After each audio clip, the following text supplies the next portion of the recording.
Muchas gracias.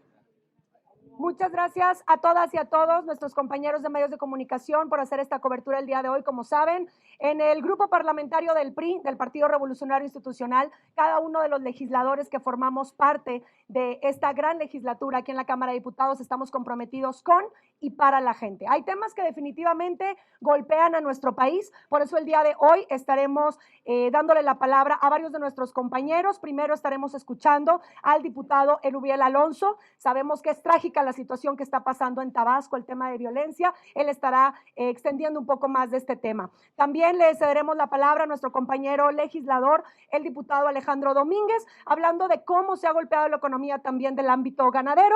Por otra parte, en temas de salud, la diputada Mónica Sandoval. Y para cerrar el día de hoy, pues obviamente con nuestro coordinador de esta bancada, el diputado Rubén Moreira, tanto para su reflexión como también para temas importantes para las y los mexicanos. Así que damos comienzo con esta conferencia del PRI. Les agradecemos que cada martes estemos aquí, aparte de lo que estemos haciendo en el Chacalódromo, bueno, pues que podamos estar aquí teniendo esta cercanía para todas y para todos ustedes. Comenzamos con el diputado Erubiel Alonso. Buenos días. Buenos días. Primero agradecerle a todos los medios de comunicación que hoy nos acompañen a esta rueda de prensa, al diputado coordinador Rubén Moreira, a mis compañeras y a mis compañeros diputados. Pues como es de conocimiento público, Tabasco está viviendo el peor momento en su historia. Hoy nuestra ciudad, nuestro estado, ocupa el primer lugar nacional en inseguridad, en percepción de inseguridad. El 95.3% de las y de los tabasqueños cree que estamos viviendo un momento muy trágico, y lo estamos viviendo. Del 2023, esto es importante, del 2023 a finales del 2024, pasamos de tener 271 víctimas a más de 1,221. Crecimos más del 345%. Otro tema delicado es el tema de los feminicidios.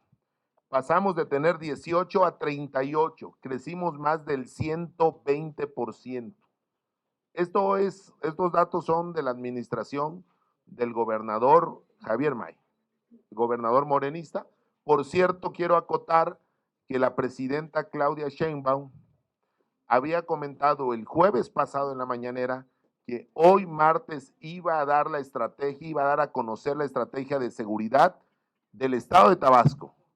Y su estrategia fue que mandaron 300 elementos a la entidad, y en unos minutos más les voy a decir cuál es la principal actividad que están haciendo estos elementos. Para que tengan registrado, en lo que va de la administración del gobernador Javier May, se han suscitado 6 ataques a bares y restaurantes, que ha originado más de 35 personas que han sido asesinadas. Es trágico. Quemas de Oxxos, Super Sánchez, super locales, Círculo K, gasolineras, autos, trailers y demás. Llevamos más de 175 eventos en tan solo 90 días. Esto nunca se había dado en la entidad. Hoy tenemos más muertos que en cualquier guerra del mundo. Otro tema que estamos viviendo las y los tabasqueños es el amotinamiento que ha tenido el Centro de Readaptación Social, el CRECET. En diciembre y en enero han habido 2 eventos grandes y el gobierno oculta las cifras. En tan solo en el primer evento, con datos extraoficiales que son comprobables, porque ellos no dicen homicidios, sino se desaparecieron dentro del CRECET, en el primer evento fueron 19 internos. Ellos manifestaron solo 7 homicidios, 12 desaparecidos. Esos desaparecidos, pues ya sabemos que pasan a ser a la estadística de los homicidios. En el segundo evento pasado, ahora el 4 de febrero, hubieron 7 homicidios más.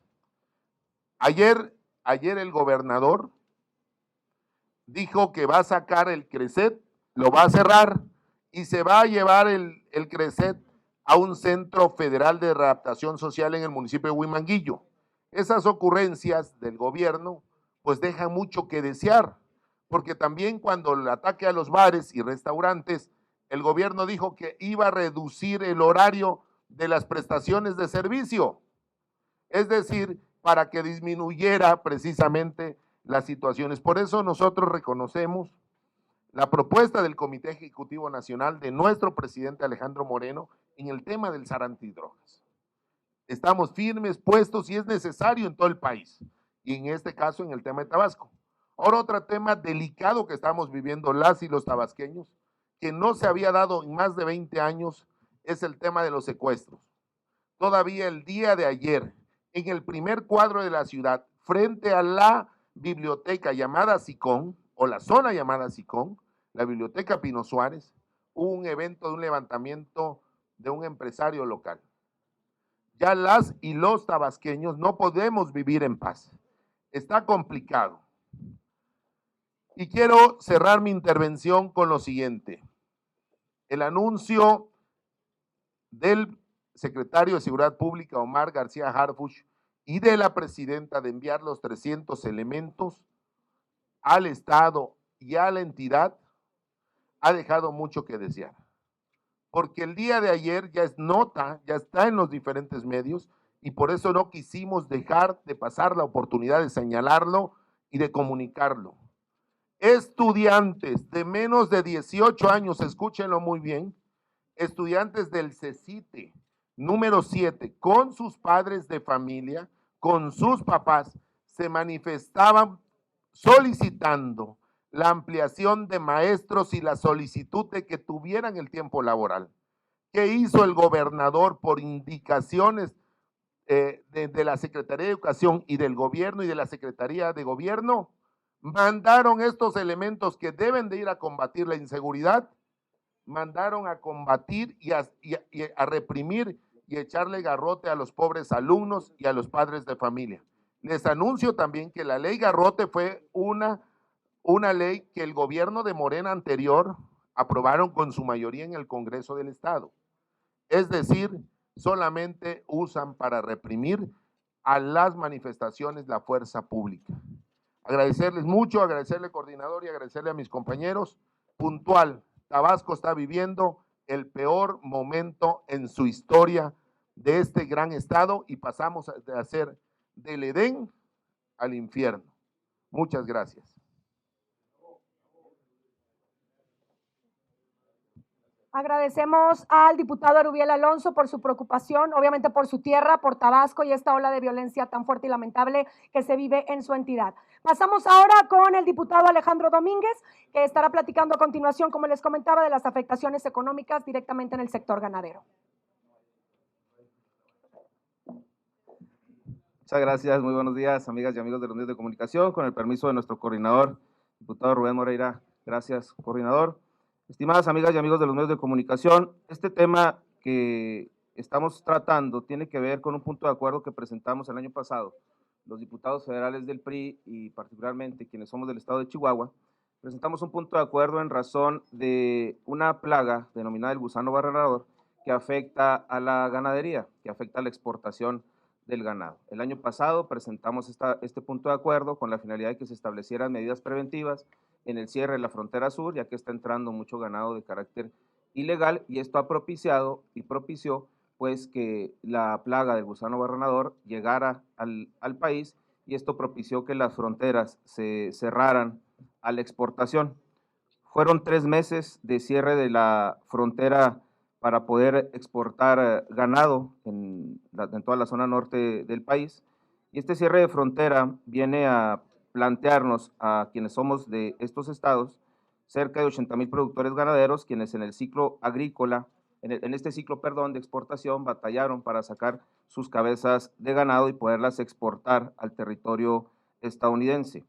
Al llegar y al cerrarse la frontera, por esta falta de atención puntual al tema de la plaga del gusano barrenador, se perdieron y se causaron afectaciones cercanas solamente en el estado de Chihuahua por 250 millones de dólares.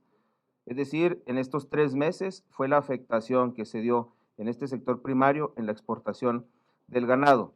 ¿Qué estamos planteando nosotros? Que se pueda generar un control del ganado que llega de Centroamérica a nuestro país, porque esto es lo que nos está propiciando la compra ilegal de este ganado que entra sin las medidas zoosanitarias pertinentes, nos genera una política pública de descontrol y esto genera también que se pueda infectar el ganado y se pueda afectar el estatus sanitario que tenemos en el país. Es menester, pues, trazar una estrategia en conjunto con los estados del sur del país para establecer un protocolo de inspección y proteger el estatus sanitario, porque no basta con la imposición de protocolos que nos han hecho en Estados Unidos hacia el país, en donde se tiene que atender las estaciones de exportación del norte del país, sino también al interior del territorio nacional es necesario que se establezcan las medidas de protocolo necesarias que nos puedan permitir hacer el traslado del ganado en el territorio nacional y poderlo exportar a los Estados Unidos. Si bien es cierto, también se plantea que las entidades federativas hagan su parte, y al hacer su parte es necesario que ellos puedan generar iniciativas propias para poder garantizar la protección. Y aquí también es algo que lamentamos mucho, la falta de prevención que no se dio en aquel tiempo, porque el punto de acuerdo aquí se votó en contra en la Comisión de Ganadería, en una exposición que hizo nuestro compañero Juan Antonio Meléndez, Tony Meléndez, que está aquí presente. Se hizo la exposición ese tiempo, votaron en contra, no quisieron hacer las medidas preventivas, y ahora que las entidades federativas hicieron, algunas de ellas, algunos acuerdos para poder presentar acciones de prevención, el gobierno de la República les ha presentado sendas controversias constitucionales en razón de que no están de acuerdo en que las entidades federativas emitan protocolos o acuerdos para poder proteger y cuidar el trayecto y el traslado del ganado en las entidades federativas.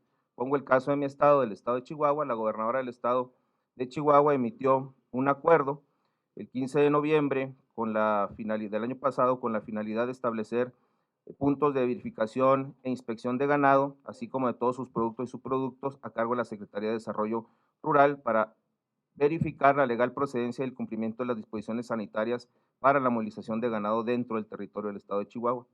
Y ese mismo día, cuando se publica el acuerdo, la consejera jurídica Ernestina Godoy promueve una demanda de controversia constitucional para echar abajo este acuerdo que está generando el estado de Chihuahua para poder garantizar la protección del estatus sanitario.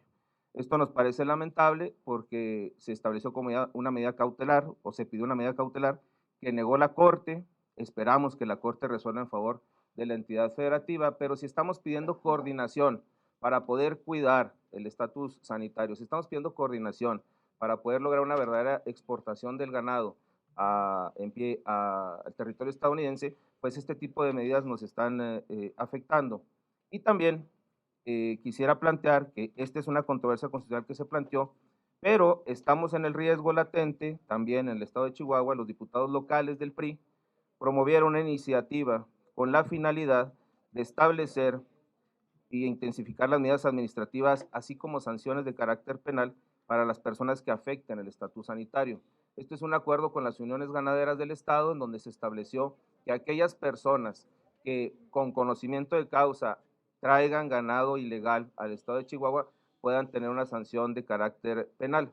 Esta reforma está en debate en el Congreso del Estado de Chihuahua. Mañana habrá una reunión con los ganaderos del estado, pero nos preocupa que si esta decisión se toma en el Congreso local, nos preocupa que la Consejería Jurídica pueda de nueva cuenta promover estas acciones en las que pensábamos que no creían por la reforma de supremacía constitucional, pero parece ser que sí creen en ellas y estén promoviendo acciones para poder desalentar la participación de los gobiernos locales. Concluiría diciéndoles con este tema en particular que le diríamos al gobierno de la República, pues no nos ayudes, compadre, ¿verdad? Si quieres solucionar el problema de la exportación y los protocolos que se nos impusieron a nivel internacional, pues que no actúen con una medida que pareciera ser más política que jurídica en perjuicio de quienes están llevando a cabo esta exportación de ganado. Reitero, 250 millones de dólares se perdieron en estos 3 meses por falta de atención, de medidas preventivas en el cuidado y en el traslado del ganado dentro del territorio nacional. Por su atención, muchas gracias, es cuanto.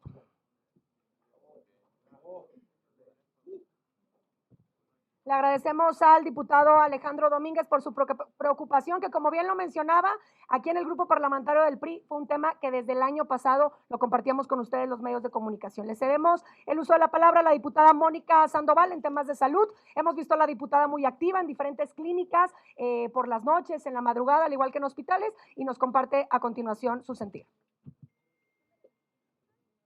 Muchas gracias, buenos días. Agradezco la asistencia de todos, el respaldo de mi coordinador y del grupo parlamentario de mis compañeros. Es verdad, es una preocupación el tema de salud y lo que estamos viviendo todos los días. Desafortunadamente, la salud sigue siendo uno de los temas sin atender y la crisis que el sistema de salud de nuestro país atraviesa es muy grave. La ciudadanía y los profesionales de la salud hoy sufren las consecuencias de los aumentos de este gobierno y de los enormes fracasos que ha sido el ya fallecido INSABI y el enfermo de gravedad IMSS Bienestar. Hoy estamos aquí para respaldar varios exhortos en favor de la ciudadanía con la finalidad de, primero, proponemos exhortar a la Secretaría de Hacienda y Crédito Público para que destinen recursos a la Secretaría de Salud con la finalidad de que el monto de las becas establecidas para el interno de prepago y pasantes sean equivalentes a la cantidad de la beca de los programas de Jóvenes Construyendo el Futuro. Segundo, exhortar respetuosamente a la Secretaría de Salud para que atienda las demandas del personal médico, enfermedades crónico-degenerativas y de entidad del Hospital Manuel G.A. González, y para que se realice el pago inmediato de las prestaciones laborales que se les adeudan a los servidores y atiendan médicamente como debe de ser a las personas que se encuentran en espera de una operación. Tercero, para exhortar respetuosamente a la Secretaría de Salud Federal, al IMSS Bienestar y al Gobierno del Estado de Baja California y realizar todas las acciones que sean necesarias para mantener la operatividad y servicios de atención a la salud de estos hospitales, el Hospital General de Ensenada y Tijuana. Cuarto, para exhortar respetuosamente a la Secretaría de Salud y atender las demandas del personal médico y familiares de pacientes del Instituto Nacional de Cancerología con relación a la adquisición de medicamentos y la contratación de suficiente personal para brindar los servicios necesarios. Todo lo anterior porque, como puede observarse, existen innumerables problemas en el sector salud. También quiero comunicar que hemos presentado una iniciativa en materia de salud mental para que se realicen campañas de prevención de la ansiedad y depresión. Como ustedes saben, nuestro COVID de hoy es la salud mental y nadie la atiende. Y es verdad, hemos recorrido y seguimos recorriendo hospitales con la finalidad de exhibir lo que Morena dice, que tienen la salud al 100%, que estamos al igual que Dinamarca, cuando sabemos que no es verdad. Cada día mueren más personas con cáncer porque no son atendidas. Las personas que no tienen para pagar una hemodiálisis también mueren porque, como dicen ellos, que no les alcanza, que no son suficientes las máquinas para brindar hemodiálisis. Asimismo, los tratamientos de cáncer nada más les dan 3 meses y después los familiares se encargan de su propio medicamento. Es por eso que desde el grupo parlamentario del PRI vamos a seguir exhibiendo hasta que sea devuelto ese presupuesto que le quitaron al sector salud. No es posible que Morena cambie chocolateras por hospitales, porque así lo están viendo, con su nombrecito de bienestar. Creen que a toda la ciudadanía nos tienen por debajo de los conocimientos y que no estamos conscientes de lo que está pasando en el sector salud. los insumos, la falta de medicamento, los hospitales, el deterioro en el que se encuentra, y aún así se atreven a abrir fábricas de chocolate y de miel, no es posible. No vamos a bajar la guardia, vamos a estar levantando la voz todos los días hasta que se han devuelto el recorte que hicieron de 113,000 millones de pesos al sector salud. Muchísimas gracias.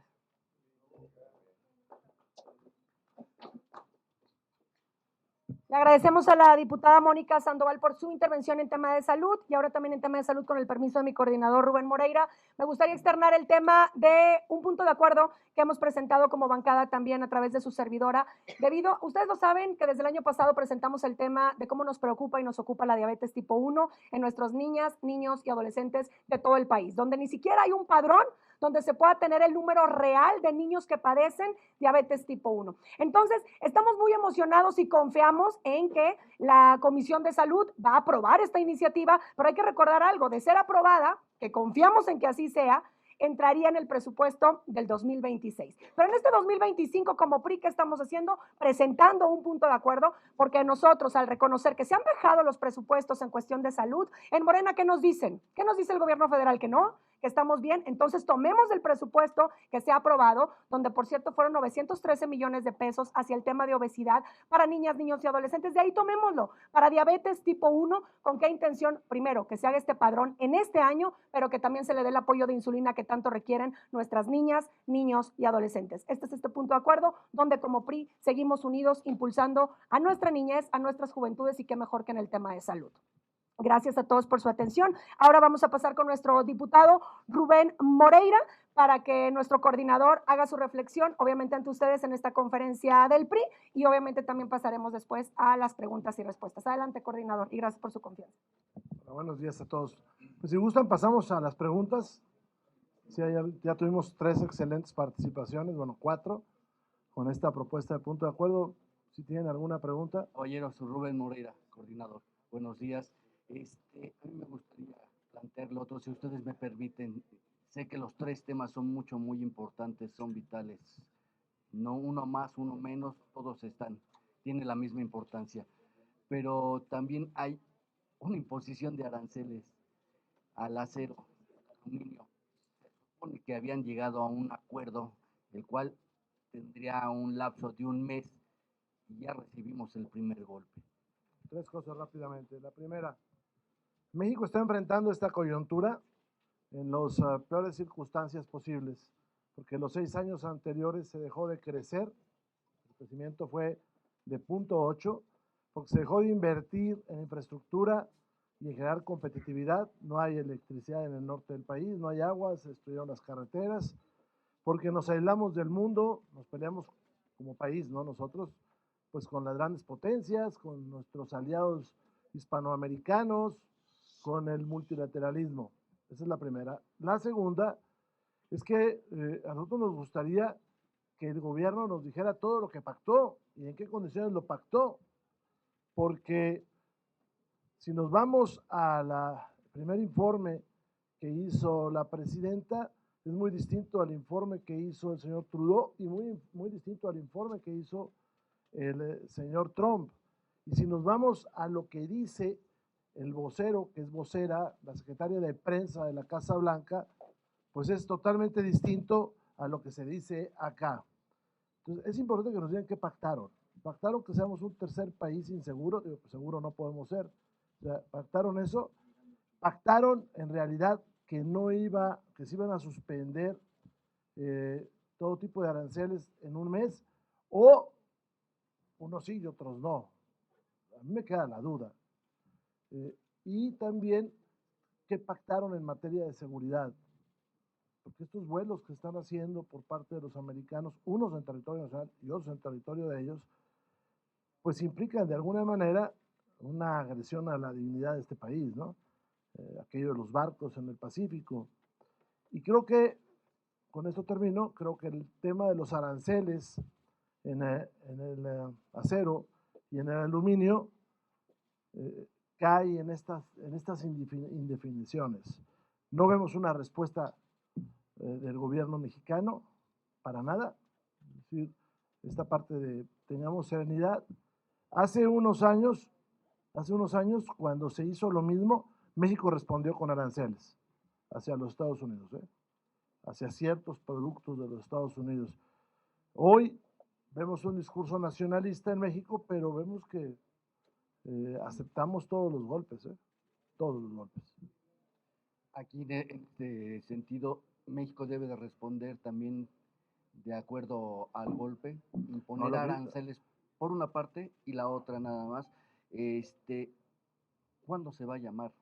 ¿Cuándo van a presentar ustedes el PRI una solicitud para que comparezcan Omar García Harfuch, el secretario de la Defensa, el fiscal general de la República? A ver, empiezo por lo segundo, ya se presentó. Ya se hizo la petición a través de un oficio que se los pueden, ya salió incluso en la prensa, ya, si mal no recuerdo ya salió, ya se hizo la petición, estamos esperando la respuesta. Es más, hemos dicho, puede ser en el Pleno o puede ser en una reunión de la Junta de Coordinación Política o de alguna otra comisión, pero queremos que vengan para poderles cuestionar lo que está sucediendo en este país. Ya se hizo y esperamos que pronto se nos responda y que podamos participar como una democracia, en un ejercicio dialéctico, que en esa discusión pueden salir cosas buenas, ¿no? Y la primera, no, es una responsabilidad del gobierno. El gobierno tiene el Senado, tiene la Cámara de Diputados, y porque acá ya no hay división de poderes, y tiene el gobierno. Ellos tienen que actuar. Y lo primero que tienen que hacer es decirnos qué están pactando y acordando. Le voy a poner otro ejemplo. La secretaria de prensa americana, y lo pueden ver en su cuenta de redes, dijo que nosotros habíamos aceptado ser tercer país seguro, mandar los 10,000 efectivos y la deportación de mexicanos y extranjeros sin restricciones. Algo que nos tienen que aclarar es, ¿llegaron encadenados nuestros connacionales a la IFA? Porque la señora gobernadora de Morelos dijo que llegaron encadenados. Ustedes sacan lo que dijo ella y eso no se informa. Entonces, como no se informa, pues nosotros creemos que todo está pactado, hombre. Segunda pregunta, Román de Avan Noticias. Coordinador, pues consultarle justamente este tema de Tabasco. Sí me gustaría que nos profundice, que es de este estado. En la mañana la doctora Xiong respondía justamente lo que mencionó la pregunta del servidor. Pues sí me gustaría que nos explicara, entonces, ¿qué funciones están haciendo estos 300 elementos en específico? Y también, coordinador, si se mantiene la línea que nos pueda decir su diputado, de que hubo un rompimiento entre lo que se llama la Barredora, que es un grupo ahí vinculado a un cártel de Jalisco, y el grupo de Sinaloa. Si nos puede especificar eso, si este es el origen que tiene a Tabasco prácticamente sumido entre balas y entre fuego. Antes de pedirle a don Erubiel le responda, que él es tabasqueño, diputado por esa gran entidad, yo le quiero decir una cosa. ¿Qué me preocupa? Que tenemos muchos artificios y pocos resultados. Que tenemos muchas cifras que ya confunden y pocos resultados. Y que el gobierno está ocultando los homicidios y se puede demostrar. Yo le pediría a Erubiel que sea los comentarios. Gracias, coordinador. Bueno, comentando acerca de la pregunta, muy complejo. Los efectivos que andan en el estado, pues son 300. Mandaron 224 elementos a un municipio del estado de Morelos la semana pasada y a Tabasco, que tiene 10 veces más, pues mandaron 300 elementos. Tenemos un problema serio también. La gente ya no quiere ir a trabajar, no porque les da miedo, porque la delincuencia ha crecido. Y el tema es que no hay orden, no hay voluntad del gobierno. Cuando hay voluntad de un gobierno para precisamente contener la delincuencia, pues hay acciones. El gobierno ha estado frágil. Bueno, lo tengo que comentar. El gobierno organizó 2 marchas en favor al gobernador Morena, con puros acarreados, burócratas. La pasada, en el mes de enero, a finales de enero, llegaron 3,000 burócratas que se quejaron, que los obligaron. Y el día domingo, en la Marcha de la Lealtad, en el municipio de Tenosique, pues también movilizaron a los burócratas y la porra es: Javier May, tú no estás solo, aquí estamos. Entonces, es trágico lo que estamos viviendo y no hay voluntad, no hay carácter, no hay decisión para precisamente poder frenar la ola de violencia que está creciendo, cuidado, y que ya está en parte también del sur de Campeche y también en el norte de Chiapas, es decir, toda la mancha del sureste ha estado creciendo, ya no decirte Quintana Roo, que también sigue creciendo la delincuencia. Es cuanto.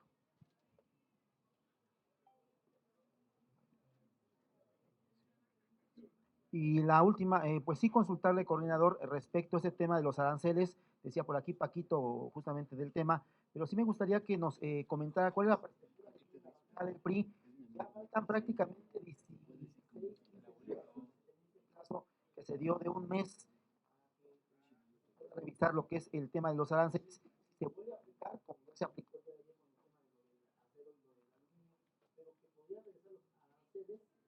todos los puntos mexicanos. ¿Cuál es la perspectiva o cuál es lo que ustedes ven como panorama para México en unos días más? Ahora le voy a pedir a don Mario que te comente algo al respecto, si me lo permite, pero quisiera agregarte algo de lo que dijiste, de lo anterior. Lo que está pasando en Tabasco está sucediendo en muchas partes del país. Los gobernadores no tienen voluntad de combatir al crimen. Están anclados en dos cosas: echar la culpa a otros, que ahora ya no se pueden ir hasta los sexenios de hace 18 años, echar la culpa a otros, pero ya no lo pueden hacer tanto. Y la otra es anclados en la instrucción que les dio el presidente de abrazos, expresidente, de abrazos y no balazos. Pero también le quiero decir que lo que está pasando en Tabasco es el ejemplo de el error que cometió Morena de criminalizar a los pobres. ¿Por qué los criminalizaba a los pobres? ¿Qué decía Andrés Manuel López Obrador? Vamos a atender las causas. ¿Cómo las va a atender? Con los programas sociales. Nosotros estamos de acuerdo con los programas sociales, pero cuando dice que así los va a atender es porque él creía o estaba seguro que los pobres eran delincuentes. Nosotros queremos los programas sociales para que saquen a la gente de su condición y el país crezca. Él los criminalizaba. ¿Cuántos programas sociales hubo en Tabasco? Todos los del mundo, ¿eh? Y qué bueno, nos da gusto que se le entregue ese programa social. Pero eso no sirve para eso, porque Andrés Manuel confundía las cosas y pensaba, o siguen pensando el señor May, que los pobres son criminales, y eso no es cierto. Eso no es cierto, es falso. Los pobres no son criminales. Entonces quería yo acotarles una pedida a Mario que nos haga un comentario sobre temas económicos. Gracias, coordinador. Muy rápido, en el tema de los aranceles, y creo que partimos de lo que bien dijo nuestro coordinador, es que no conocemos qué fue lo que se acordó en esa llamada entre los dos países. Entonces, pues prácticamente estamos al día a día lo que se le ocurra al señor Trump. Y este es un buen ejemplo. Se acordó que nos iban a dar 30 días sin aranceles y ayer mismo nos ponen aranceles en dos productos que tienen que ver con nuestro país, igual que el resto, ¿eh? O sea, no uso ninguna diferenciación y creo que no podemos ni debemos estar así. Yo creo que es importante decirle al secretario de Economía, Marcelo Ebrard, o sea, es momento de que se vea de qué estamos hechos, que muestre el equipo que tiene en la parte económica y que se planten con nuestro principal socio comercial para hacerle frente a esto. Yo hago una referencia y creo que es relevante. México, y ya quedó el dato oficial, en los últimos 6 años creció al 0.8%. Al 0.8%. No llegamos ni al 1%. Con todo respeto, pero es devastadora esa cifra. Porque atrás del crecimiento económico están las oportunidades para nuestros hijos, para nuestros nietos, para millones de mexicanos, que a pesar de que tenemos a la economía más importante y más fuerte del mundo pegada a nosotros y con el deseo de construir este bloque de América del Norte que viene de tiempo atrás, en lugar de aprovecharlo, lo estamos al parecer tirando por la borda. México debería ser un país, como en su momento lo dijo el presidente Andrés Manuel, que crezca al 6, al 8 o hasta el 10%. Y hoy estamos perdiendo esa oportunidad. El mundo crece arriba del 3%. Quiere decir que crece 3 veces más que nosotros. Pero vámonos bajita la mano, que crezca el doble. Fíjense la tragedia. Lo que el mundo haga en 25 años, en México nos va a tomar más de 50. Eso es trágico y lo tenemos que poner. Y hoy, ahorita en la sesión, y creo que ahorita, qué envidia les tenemos a ustedes, porque sería formidable ser periodista. Fíjense, Hoy se va a aprobar aquí la cuenta pública. ¿Y de qué se trata? A ver, una cuenta pública que tiene miles de millones de pesos que no se sabe qué fue con ellos. Y yo le preguntaría al ciudadano común, oiga, ciudadano común, ¿usted cree que en el gobierno hay gente que se ha robado dinero? Yo creo que todos van a responder que sí. Y hoy, en el PRI, de manera responsable, vamos a decir, no queremos promover la impunidad. Ahí están los casos de Segalmex, ahí están los casos del Insabi, ahí están cientos de miles de casos. Y este gobierno quiere hacer que no pasa nada. Fíjense, Morena le enseñó a los gobernadores que no importa si lo hacen bien o lo hacen mal, su premio es ser embajador. A veces se nos olvida, pero en los gobiernos del PRI, e incluso algunos del PAN, hubo gobernadores que tuvieron que pisar la cárcel porque los hicimos rendir cuentas. No perdamos esa capacidad de exigirle al gobierno que rinda cuentas. Y tiene que rendir cuentas porque el dinero no es de ellos, es de todos ustedes. Y yo culminaría con un ejemplo que me llena de orgullo decirlo. Y me llena de orgullo porque está aquí y es tangible y es conocido. Hubo gobernadores que enfrentaron la delincuencia y dieron resultados. Y le pongo nombre y apellido. Rubén Moreira Valdés. Ahí está el caso de Coahuila. No lo digo yo, lo dijo el propio secretario de Seguridad en la plenaria de Morena. Señores, los gobernadores, les dijo, palabras más, palabras menos, tienen que hacer su tarea y no nomás estar volteando a la federación a que le resuelvan. Por algo querían ser gobernadores. Yo les pregunto, ¿qué sostiene a esos gobernadores en donde hoy la percepción de inseguridad rebasa el 90% de la población? ¿Cómo vives en un lugar donde 95% de la gente dice, tengo miedo? Es increíble, por más cifras que quiera dar nuestra presidenta hoy en su mañanera, que bajan los homicidios, que no sé qué, pues sí los bajan cuando incrementan los desaparecidos, ¿verdad? Que parece hasta juego. Pero, ¿qué nos espera? Y yo que les pido con toda humildad, amigos de los medios, es un formidable momento para hacer periodismo de investigación y ni siquiera hay que ir a investigar mucho. ¿Qué pasó con lo que dijo el gobernador May? Que el secretario anterior era el líder de la barredora. El propio gobernador May lo dijo, no lo está inventando nadie. Y parece que no pasa nada. En Sinaloa, la fiscal hizo un montaje de un asesinato. No lo digo yo, lo dice la Fiscalía General de la República. Y hoy nadie sabe dónde está la fiscal, si está en su casa, si está en una playa comiendo un coco. No sabemos. Parece un juego. Entonces, por favor, dejemos de ser indiferentes.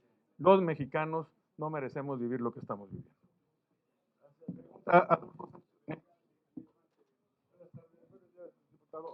Yo le quisiera preguntar si un balance del primer trimestre del gobierno de la presidenta Claudia Sheinbaum.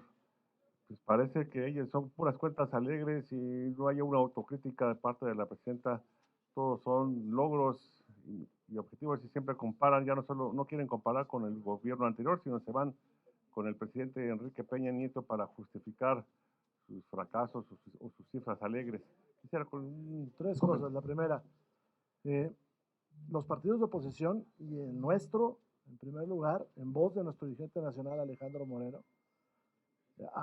tendieron la mano para un buen diálogo y esto no se ha dado. Creo que hemos sido una oposición leal gracias a esa propuesta atinada de nuestro dirigente nacional, Alejandro Moreno, que ustedes escucharon acá en el Pleno. La segunda, la presidenta heredó un desastre en dos rutas.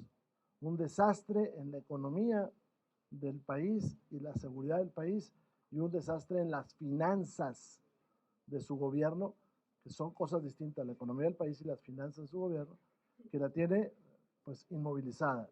No hay grandes obras que se vean en un horizonte próximo, hay promesas que están allá. Tercera, heredó también un México aislado y por lo tanto hoy estamos a merced de lo que una gran potencia vaya decidiendo en el día a día. Yo hago votos porque le vaya bien a ella. Si le va bien a ella, le va bien al país. Pero no veo que le esté yendo bien. Pregunta Víctor Barrera de Plural MX. Vamos a hablar, ¿no?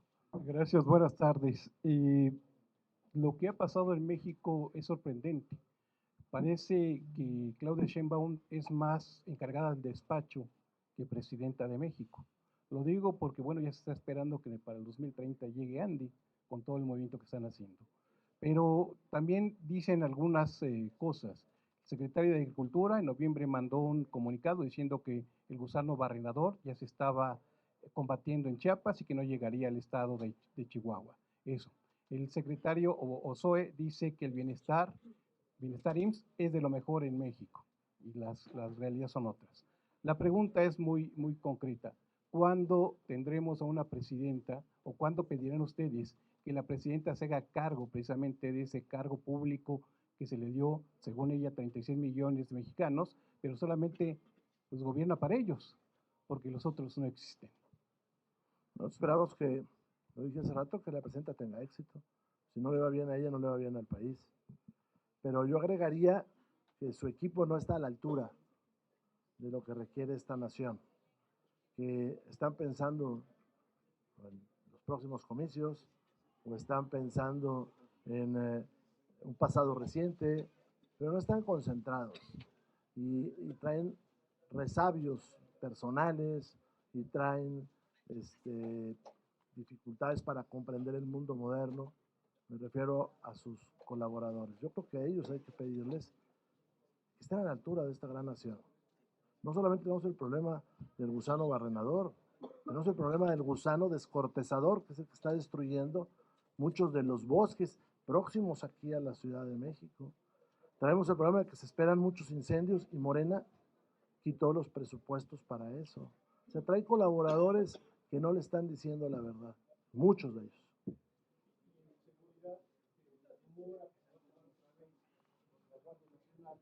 Para que haga precisamente ejercicio que le toca al ejército. Como no tiene la Guardia Nacional elementos, pues el ejército va a entrar nuevamente a asolar al país. Gracias. Es que la Guardia Nacional es el ejército. O sea, este país tenía 260,000 miembros en el ejército, más o menos, más la Policía Federal. Corrieron a la Policía Federal y hoy el ejército se dividió. Es el tema, ¿no? Se puede agarrar más y más elementos, pero son los mismos que ya existían. Son del ejército con opacidad de dónde se les paga, de cómo funcionan.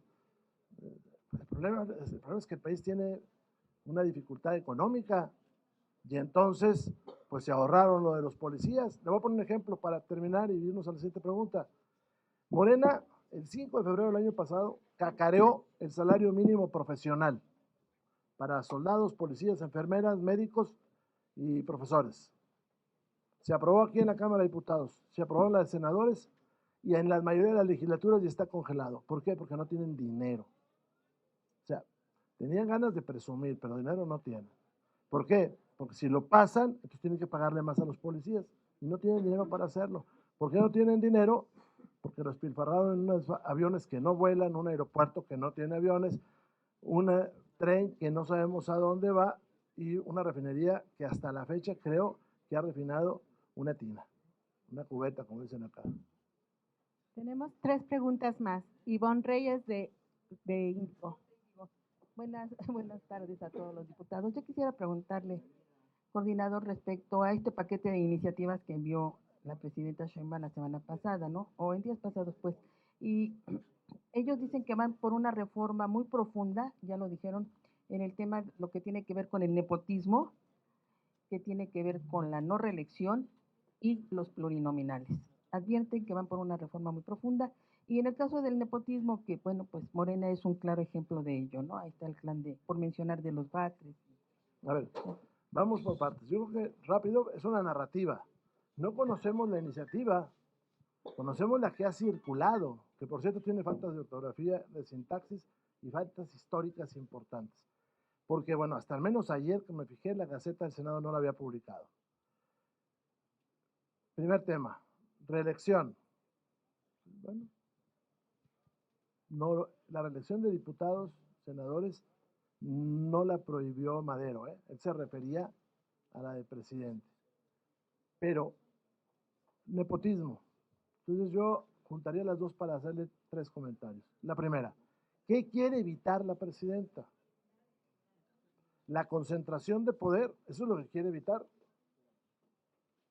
Bueno, porque se le está dando la concentración de poder en el gabinete, se le está dando la concentración del poder en los estados y se le está dando la concentración del poder en el partido. No me refiero a ella, ahí se están concentrando poderes. Están los señores Batres, por ejemplo, están los señores alcalde, por ejemplo, y está Andy, que eso es concentración de poder. Lo que quiere es que terminar con el nepotismo. El nepotismo no es lo que ella puso ahí, se lo digo con respeto. Nepotismo es que una persona, secretario de una administración, contrate como subsecretario, como subalterno a un familiar. Eso es nepotismo. ¿Por qué no hay nepotismo en las elecciones? Porque el que elige es el pueblo. Es que el que está puede influir. Pues muy bien, puede influir para el que sea, no nomás para ese. ¿O qué creen que prohibiendo eso, los que son alcaldes o gobernadores no van a querer influir? Es un problema de la democracia. Pero vaya, es como para que no te roben la casa, la quemamos. Pero eso no está relacionado con la concentración de poder.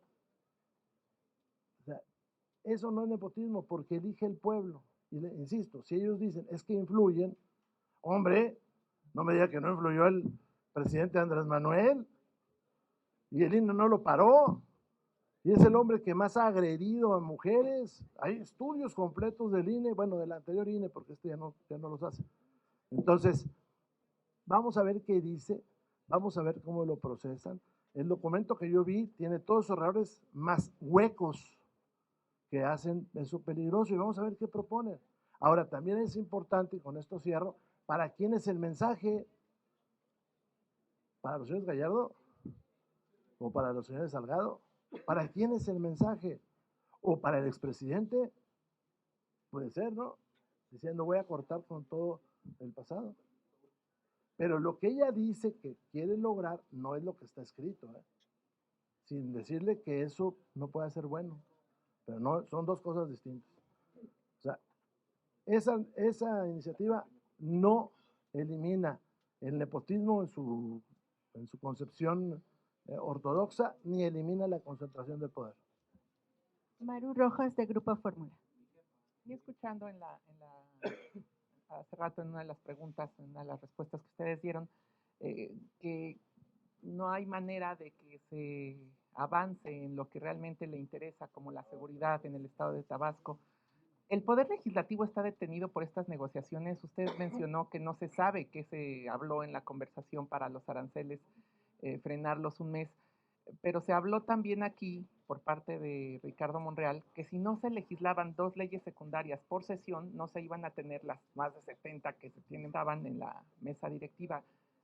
Estados Unidos está frenando incluso al legislativo en México, señor coordinador, ¿y qué es realmente lo que hoy se vio en la Junta de Coordinación Política para que solo tengamos la aprobación de la cuenta pública 2022 y mañana el Día Mundial del Cáncer y no avancemos en lo importante? Bueno, también se ponderó el hecho de que no teníamos presentación de iniciativas desde hace tiempo, y que la cuenta pública va a ser un debate más o menos largo. Eso, para hacer, tampoco me puedo ir hasta el otro extremo.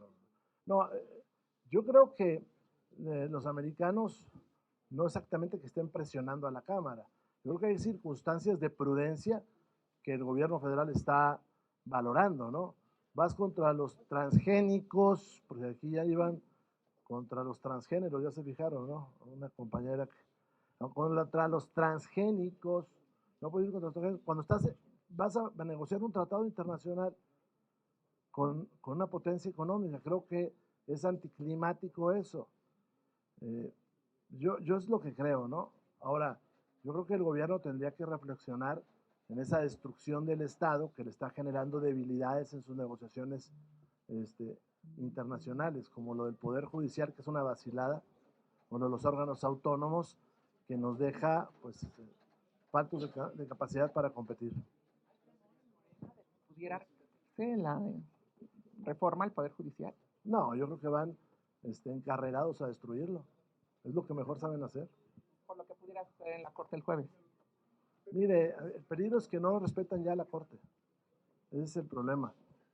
Pero es muy larga la historia, pero el ciudadano no va a elegir a sus jueces, va a elegir a una parte de los jueces.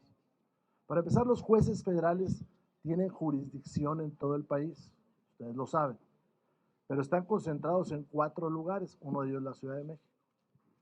Como se nos planteó la reforma, es que tú ibas a elegir a los jueces, cuando menos a los de tu estado. Pues no es así. La Ciudad de México la dividieron en 11 partes para elegir solamente la 11ª parte de los juzgadores de la Ciudad de México. Insisto, los jueces tienen jurisdicción en todo el país, pero ni siquiera por estado los vas a elegir. Y los jueces de extinción de dominio, de competencia económica, de los de telecomunicaciones, que tienen jurisdicción en todo el país, van a ser electos en un distrito de aquí de la Ciudad de México seguramente. Es una farsa. Una farsa que, por cierto, ¿cómo se parece el discurso de Andrés Manuel al discurso del gobierno americano? Vean lo que dijo ayer el señor vicepresidente de Estados Unidos. A los jueces hay que quitarlos. Así dijo. Coordinador, tenemos 3 preguntas más. Moisés Sánchez Limón, de Entre Semana. Rubén, tienes toda la razón. Es muy complicado enfrentar a un gobierno que tiene una consecuencia de maximato y que Claudia Sheinbaum acusa un grave problema de un concepto que es responder con un tema diferente al que se le pregunta. Y en esto insiste en que no va a negar su relación con Andrés Manuel López Obrador y que lo va a defender a capa y espada. Ayer lo enfatizó, se negó a responder qué ocurrió con Salvador Cienfuegos cuando todo es público, pues que hubo una referencia de la Corte estadounidense y de una jueza respecto de lo que acontecía con él y que no lo exoneraron. Lo defendió igual y se escudó en el hecho de que bueno, pues era un concepto de invitar a los que fueron directores del Colegio Militar y exsecretarios de la Defensa. Y entonces, ¿por qué no invitó a la presidenta de la Corte y acusó ahí el tema de que pues, se portaba mal y la veía mal y la criticaba? Vaya, mi punto es por qué la oposición en general, ustedes, el PAN, incluso Movimiento Ciudadano, no consolidan un frente común para atender problemas tan severos como lo de Tabasco, como lo del gusano barrenador, como el tema de salud, porque es muy enunciativo, Rubén.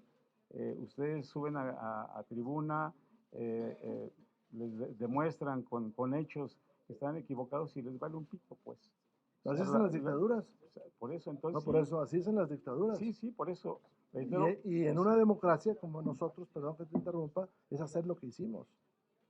O sea, no, lo que hacemos es lo que podemos hacer. O sea, eso es lo que podemos hacer. La otra es, pues, que un día sucedan cosas de otro tipo en este país. Pero en una democracia nosotros vamos a la tribuna.